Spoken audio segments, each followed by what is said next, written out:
Alright, hey, what's up, guys? It's Patrick Parker, and I'm back again, and I'm here to give you guys another movie review. And this week, it is for a beautiful indie film called Goodbye, Christopher Robin. And it's based on the life of A.A. Milne, who happens to be the author of the Winnie the Pooh books, and his life along with his wife and his son, whom the character Christopher Robin is based on. And just first off, I saw it at the Chicago International Film Festival, which I go to every year, and if you guys want to, it's going on, it started on October 12th, and it's going all the way up until the 26th. I had a wonderful time. There was a Q&A with the director, Simon Curtis, and man, it was just a really, really, really beautiful film. It was really touching, and it had some really wonderful themes in it, and it was just an overall just good film. For the most part, it's a really sad film. You know, it starts off with the character A.A. Milne. His name's Alan, but they call him Blue in the movie. And it tells you about his life after he fought in the First World War and how he came home, married his wife. He was already married when he came home. He came home to his wife. They had a child, and he was a writer when he was home. And he started to create the Winnie the Pooh books for his son. And it's just so wonderfully done, guys. It's starring Domhnall Gleeson, who you guys might recognize. He played General Hux in Star Wars The Force Awakens, and Margot Robbie, who's of course Harley Quinn. And they are absolutely wonderful. The story is really a story about family, you know, it's fathers and sons and mothers. And it's just how we do our best, you know, to cope with our own problems, but we also have to, raise our children, and it's just, there's so many different things about the movie that really worked for me. So they're able to juggle the seriousness with moments of endearment and with comedy. And that's one thing I've always really appreciated about movies, is when directors and actors and just storytellers in general can find that delicate balance between seriousness and comedy, or with comedy and endearment, or with like just anything. You're just finding that the right balance with the story that you're trying to tell. And there's some pretty haunting things that they tell you about in this movie, and there's some pretty haunting themes, but Simon Curtis found a way to take those serious moments and make them so heartfelt, and he didn't always break the tension with a joke or anything. Sometimes it was just reassurance, from your wife or from your son that everything's gonna be okay, or sometimes it was a joke. And it's just really beautiful, man. It's about 2 hours long. It's about an hour 59 minutes. Yeah, I believe is the exact runtime. And this is one of those movies where you really feel the runtime. It's drawn out on purpose because they want you to feel everything that you are supposed to feel. And I think that that's absolutely wonderful. I love the score in the movie. It's really great. It's really subtle. It's a couple of pieces of music that really stand out. They stand out from the rest because they're kind of bombastic and grand. But for the most part, the score is really subtle. It's quiet, and just like the movie, it's endearing. It feels natural. And the acting, man, the chemistry with the entire cast in this movie is really, really amazing. And the standout for me has to be the 9-year-old boy who plays Christopher Robin Milne.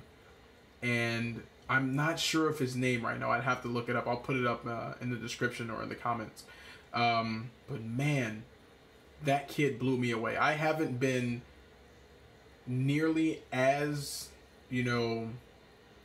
happy about a performance, or, just shocked by a performance ever since I watched The Room, which stars Jacob Tremblay, and he's a child actor as well. But this kid really did something completely different from that, and it's just really great, that at such a young age they have such a wonderful grasp on how to act. And fun fact, I talked to the director during the Q&A at the film festival, and he said the young boy who played Christopher Robin had just joined like a drama acting class 48 hours before he got the part in the movie. And that does not show at all. Like, he holds his own against some really seasoned actors. I mean, Margot Robbie's worked with Scorsese, man, you know? But he really holds his own weight, and he's really the heart of the film. He really is, man. Like, the film doesn't work if he doesn't. And as of now, it's the beginning of award season. As far as the movies that I've seen this year, I would really say that Domhnall Gleeson is definitely in the running for a Best Actor nomination. He plays a very wonderful, light-hearted, and really dark person in this guy, in Alan Milne. You know? So he comes home from the war, and he's suffering from PTSD. And he has to take care of his son. And the way that he plays his character, he just seems so drawn out from everything. But you can see the desire for him to create a relationship with his son and with his wife and just his entire family and with the world. But you can see that the war has taken its toll on him. And Domhnall Gleeson plays that wonderfully. I'm a huge fan of Margot Robbie, but I mean, she didn't do bad in the movie at all.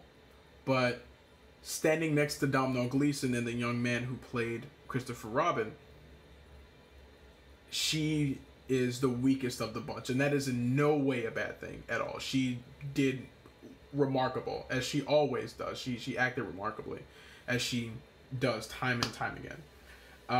The set design was really nice. I really felt like I was transported to World War I era England. I really did, man. It's absolutely beautiful. And what I love about this is you're transported to that time.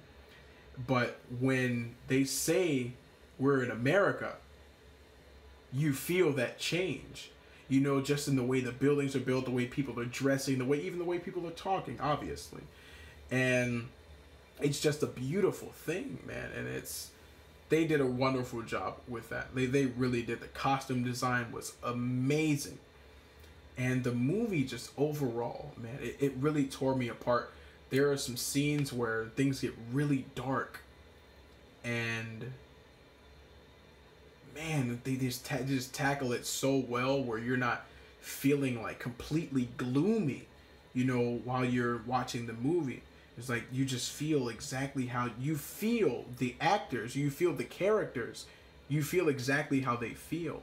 And I love that in movies when directors and actors are able to make you feel something, where they just like pull your heart out when they're supposed to, or they make you happy when you're supposed to. I love that.